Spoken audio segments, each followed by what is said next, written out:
The Media Council of Kenya formally welcomes and encourages members of the media profession, that is journalists, producers, editors, photographers and others, in their quest to join elective politics, both at national and local levels. Because leadership and governance is a collection of skills. Lawyers, engineers, teachers, farmers, doctors, and everyone else that governing and leading a country or a county or an institution is not a preserve of a specific profession. It's really a collection of all the skills that are needed. And if you look at, for example, the formation of cabinets or any organization, there is a collection of all those skills. So the interest of media professionals to join elective politics is welcomed, and it's part of being part of national governance and leadership. Because in everyday work, journalists and editors, they interrogate leadership, they interrogate national policies, they question decisions of those in leadership and all the time. So if journalists then think that they have an opportunity to join and become the leaders themselves, then they are right, and they have it's a constitutional right to do that. However, special guardrails are needed. You realize that the media is the platform or the space where political discourse takes place. That's where campaigns and policy selling and all other communication takes place. Therefore, the owners of those platforms, or the guys who occupy space in those platforms, cannot be, if they were allowed to just join in and remain as practitioners, they will have an unfair advantage over the others. This law specifically applies to civil servants, because it's told that if a public servant wants to join politics, at some point they must step back so that you avoid a conflict of interest or them utilizing that space to disadvantage other competitors.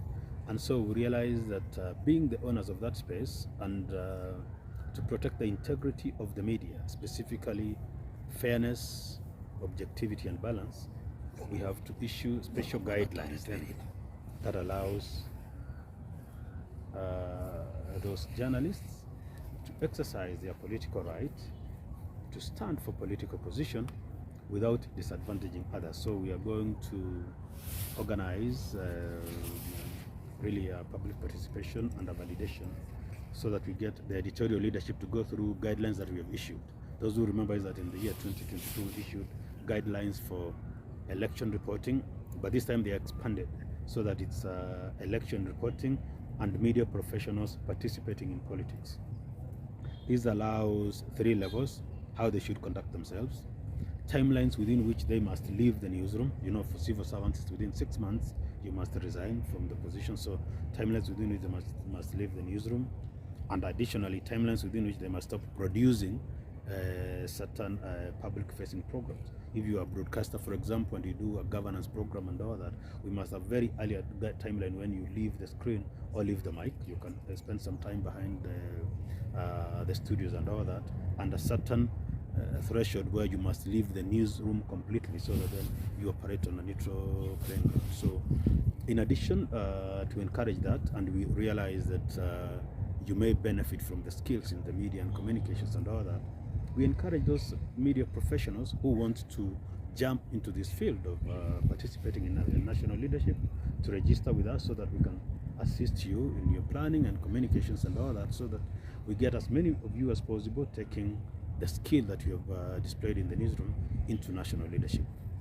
We will have a validation workshop within the next 2 weeks, and we hope that we will launch the guidelines within 30 days, so that long before we start the 1-year deadline counted down to the elections, we will have provided a clear pathway on how media should not just report, or how they should participate. The whole idea of this is to make sure that then the journalists seeking to join elective politics or leadership don't get disadvantaged. Don't chase them out of the newsroom, but just provide a guideline and provide them support that is needed.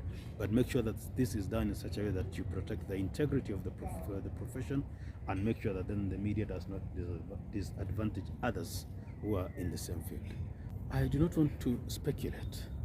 I think maybe more journalists who want to transition from the newsroom. We have seen people who We have seen very many lawyers, for example, and engineers and doctors.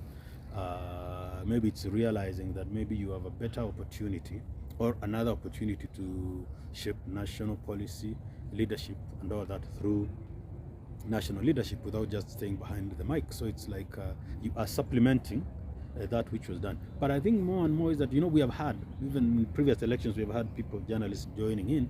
I think it's realizing, looking at the peers who went earlier and succeeded, because of course we had many lost and some succeeded.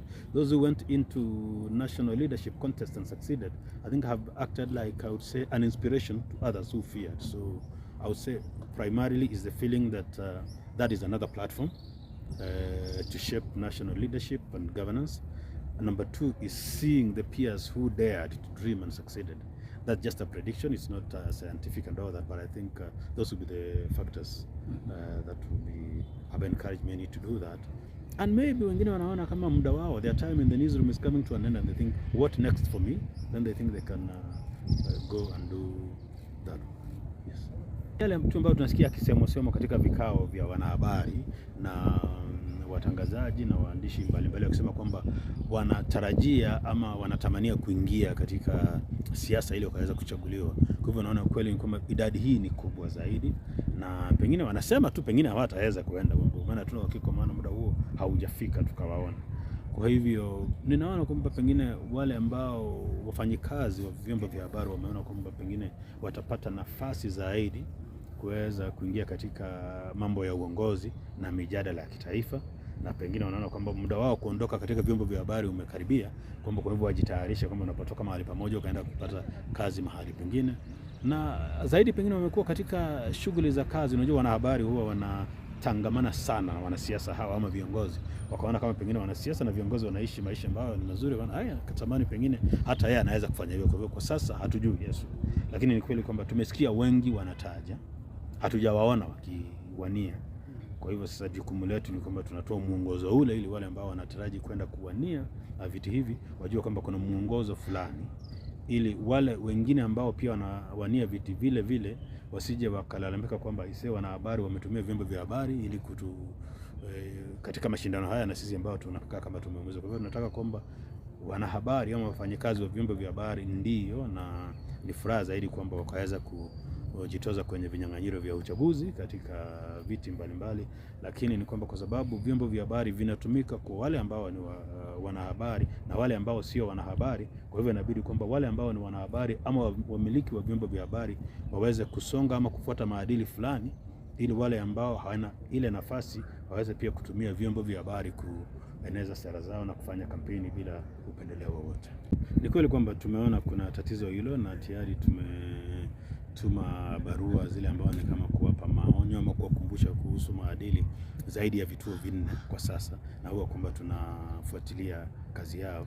Lakini jambo la pili ni kwamba maadili yale tunayotoa ambayo tunasema kwamba tutayatangaza hivi karibuni, hayaongei tu kuhusu wale wanahabari ambao wanataka kujitoza kwenye siasa.